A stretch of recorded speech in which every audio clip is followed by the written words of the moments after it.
Hello everyone, welcome back to another Doctor Who Big Finish video. In today's Big Finish video we're talking about Season 1 of Doctor Who on audio. Yes, Ncuti Gatwa and Millie Gibson have finished their first season in the TARDIS, and I thought it would be a fun little idea to try and give you Big Finish recommendations that sort of fit with the most recent series of Doctor Who. So this is just a little bit of fun, so I have raided the Big Finish archive. What I mean by that is my Big Finish collection. To give you some recommendations. So if you liked a certain episode in Doctor Who from this series, then here's a story that kind of links in with it loosely. So without further ado, if you like your Big Finish content and you're new around here, then please do consider hitting the subscribe button because it really does help the channel out, and there's plenty of Big Finish related content on the channel and coming up in the near future. So let's start with Space Babies. Yeah boy! Space Babies! What a title.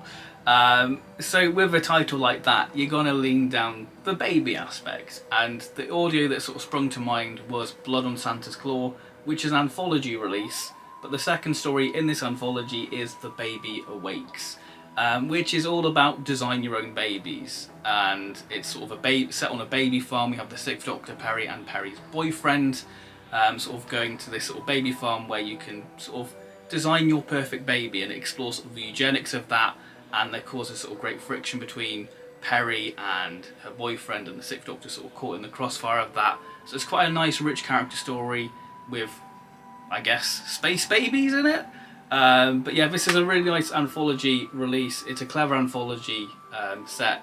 But yeah, the main recommendation for this is, of course, The Baby Awakes. On to The Devil's Cord. Now, I've picked 2 stories for this. I know I'm kind of cheating already, but I think this is totally warranted, because I know that my first pick won't be for everyone's taste because it has narration, and I know some people struggle with that, so I want to give The Devil's Cord, you know, a fighting chance and get people who probably aren't a fan of narration another option to go for. And my first pick is The Queen of Time, which features I guess one of the pantheon of gods. So if you love that sort of side of Doctor Who where they're exploring sort of immortal gods and sort of a Doctor battling these sort of omnipotent foes, you have Hecuba, who is the Toymaker's sister, and we are trapped in the domain of the Queen of Time, where we see the 2nd Doctor, Jamie and Zoe, trapped in there trying to escape that realm and play all manner of games within it. So yeah, very good story.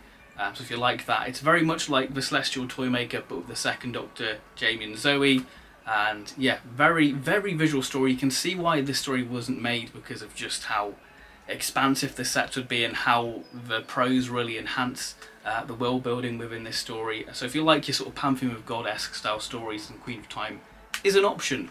But if you're not a fan of narration, there's this, Fanfare for the Common Men, which I think's the story you probably should go for in a way, because it is, if the Beatles didn't exist, what would replace them? We have the Common Men. So this story you can actually listen to on Into the TARDIS, the sort of Big Finish podcast, so you can enjoy this one. And it's a really great story. You really utilises the 60s feel with it. It's got great music within it, great original songs, a lot better than There's Always a Twist. But that's just my opinion. I think that it's a great story exploring the sort of common men. The music, like I say, very authentic, and it's basically, you know, if the Beatles didn't exist, what would replace them? And we have a great little character story within it. So yeah, Fanfare for the Common Men, a lot of fun, part of the 1963 trilogy, and is a really great 5th Doctor adventure. Boom, by Steven Moffat. Now, out of the entire season of Doctor Who, this is the one I struggle trying to fit a Big Finish with, because there are so many options you can go with. Do you go for, it's written by Steven Moffat, so do I find a Big Finish story that's very Steven Moffat-esque? You've got the great 11th Doctor and Valerie series, which I'm not here to recommend a whole series, even though you should buy it because it's amazing.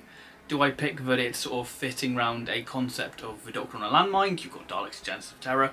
Don't worry, I'm not here to recommend that, even though it's not as bad as what people say.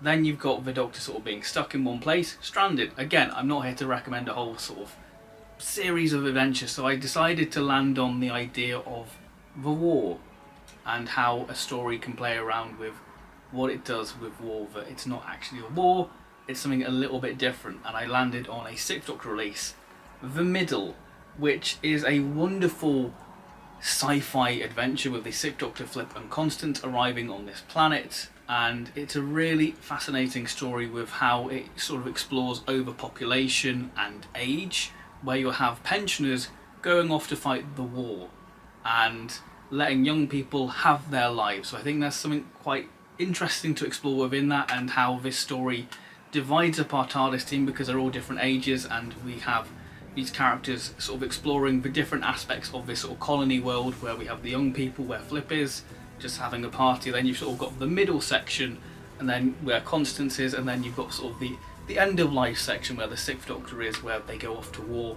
and fight for, you know, the good of their planet. So it's a very interesting story on war and what it has to say about overpopulation and age. So yeah, that's where I landed with Boom. I'm sure there's more better recommendations for it, but I thought The Middle is a very good story, and it kind of fits Boom's concept with war, really. 73 yards. What a brilliant episode, and what options we have for Big Finish. I picked two because 73 yards feels like two stories in one. So the first recommendation links in with the Welsh folk horror, and there's only one option for this, and I feel like you have to have a story set in Wales, and this story explores Wales and its folk horror in The Grey Mare, which is a Ianto story. This is a really good sort of story exploring the Mari Lwyd and sort of the concept of it, and it's got some great sort of dark moments as we have Ianto just wanting to have a bit of a holiday, but things, and it being tortured, it's not going to go to plan. So this is a really nice sort of chilling Welsh sort of folk horror, tying into sort of Welsh folklore with the Mari Lwyd, like I say, and yeah, really fun little creepy story. Yeah, really nice story. And the next aspect is the political side of 73 yards, and I've picked The Blazing Hour, one of my favourite Fifth Doctor audios. This I've sort of tied in with Roger Ap Gwilliam in the form that if he did fire the nuclear thing there would be disaster, and this, The Blazing Hour, is very much Doctor Who does Chernobyl, and we have the Fifth Doctor, a very vulnerable human doctor, put in the crossfire of this disaster and trying to save this planet from being destroyed, because we have this sort of power plant sort of trying to harness the time vortex and make energy out of it so it can provide electricity and, you know, power the you know, the side of the galaxy.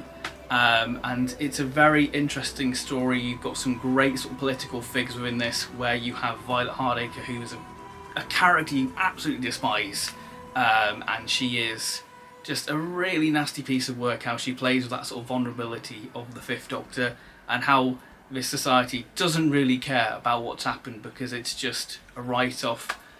So yeah, it's a great political commentary, and yeah, it's a disaster movie with a great sort of political subtext within it. So for 73 yards, you've got options. You've got folk horror and the political aspect. For Dot and Bubble, there is only one option for this story, and I've picked an early Big Finish release, and it is Live 34. Now this is a wonderfully experimental Big Finish story. The format of this is done through a radio broadcast. It's set on the planet Colony 34, much like Fine Time being this sort of colony planet. And this story deals with sort of corruption and censorship, which, you know, fits the theme of Dot and Bubble very well, doesn't it? And sort of this sort of very strict authoritarian sort of society, and we have the Seventh Doctor and TARDIS crew at the heart of it, and it's a very bleak and depressing story, much like the ending for Dot and Bubble, and it's one I don't really want to talk much about because I don't want to spoil it. It's a great one, and I think if you like Dot and Bubble, this one is a perfect one for you. My recommendation for Rogue. So there are two elements you can go down with Rogue. You can go romance or Regency. I landed on Regency because I think that's such an integral part of Rogue, that whole setting. So that led me to Masquerade. But I wanted to recommend something good, and I thought, well, Rogue's really leaning into Bridgerton, and I thought, well, what other Regency story sort of does something similar to that? And this story kind of leans into sort of Pride and Prejudice, and it is Audacity, an 8th Doctor box set. If you are to pick up this box set, you get a really good Cyberman story as well, The Great Cyber War. But the main reason it's here is for The Devouring, which introduces us to Lady Audacity, who is this wonderful character, and the 8th Doctor for me just really fits Regency England, and he's sort of a character who sort of feels like a bit like a Mr. Darcy in a way within this story, how he sort of flutters in and out until things go a bit bit chaotic, but the Audacity has these sort of luxurious parties, and she's very much like Robin Hood, where she takes the rich's money by throwing these, elaborate parties, takes their money and gives it to the less fortunate. The main concept of this story is Audacity has a fascination with the stars, and one night she wishes upon a shooting star. And be careful what you wish for, because it's an alien and it's coming to devour you. And I think that's a really interesting sci-fi concept with the whole background of Regency England. It's a really fun pseudo-historical, and that's why I thought I'd go for Rogue, because there's a little bit of romance, because Audacity's husband thinks the Eighth Doctor's here to sweep away Audacity into the stars, and I guess that kind of fits with Rogue as well. So Audacity fits it quite well. So there we go. The Legend of Ruby Sunday. Now you're probably thinking you're going to pick a SUTEC release, and you'd be wrong. I'm going to save that for Empire of Death, so you have a better SUTEC story to end on. So for this, I was thinking, well, there's a third Doctor Hunt with a time window, but I thought I'm going to land with Susan Twist, where the Doctor and companion keep seeing a figure throughout history, and I landed on Seasons of Fear, which also features a returning Fourth Doctor monster. A monster what didn't get much love on TV. Big Finish have redeemed them, so we have the Eighth Doctor and Charlie sort of going to these different time zones where they encounter this character called Grail, who is this wonderful villain of the piece, and it's very much like a 1960s Hartnell story, where we have sort of them travelling to different time zones for each episode, all leading to the grand climax within this story. And it's one of my favourite Eighth Doctor audios, and I thought it fits Legend of Ruby Sunday very well with sort of the Susan triad, but we have Grail instead, who is a wonderful, nasty villain, and it's just a lot of fun, and it really explores the Eighth Doctor and Charlie's dynamic wonderfully. So Seasons of Fear is my option for Legend of Ruby Sunday. On to the Empire of Death. So if you were disappointed how SUTEC was handled in Empire of Death, don't worry, this will hopefully cleanse your palate, and there are two options for SUTEC on Big Finish. There's a Triumph for SUTEC, or there is the Fourth Doctor box set from Series 7, which you can buy individually, which are Kill the Doctor and The Age of SUTEC. I've gone for the Fourth Doctor one because, again, it kind of links into Pyramids of Mars' sort of Tales from the TARDIS, and who doesn't want a rematch of the Fourth Doctor and SUTEC? So this is a story set on the planet Drummond, where we have SUTEC literally running a tech company. So SUTEC, it links. So this does fit Empire of Legend of Ruby Sunday as well, but I thought we'll throw in a little bonus one there. So we have Leela starting an uprising on the planet Drummond for the homeless, as we have this sort of society addicted to this sort of handheld sort of device, very much like Facebook, and it's sort of sweeping across the world and become this sort of worldwide craze, and it becomes sort of SUTEC's network, and he's about to launch his sort of armada, and it becomes the Age of SUTEC, and we have SUTEC's grand return and rematch against the Fourth Doctor. There's some great sort of Star Wars style visuals of the Fourth Doctor sort of going around on a speeder being chased by the servants of SUTEC, and the great visuals of sort of a sail barge with like the mommies and SUTEC there. It's just a very visual story, very grand, and it does have this great sort of series finale feel to it with this rematch between the Fourth Doctor and SUTEC. So yeah, really recommend that. So that has been my Big Finish recommendations for Season 1 on audio. Let me know your recommendations, if you agree, if you disagree. If you're interested to know what sort of stories you sort of think of Big Finish wise with the recent series. This is just a little bit of fun to go, hey, if you like that story, here's a Big Finish to go alongside that. So yes, if you've enjoyed this video, then please do like, subscribe, and I'll see you next time for more Big Finish content. So thank you very much, and bye bye.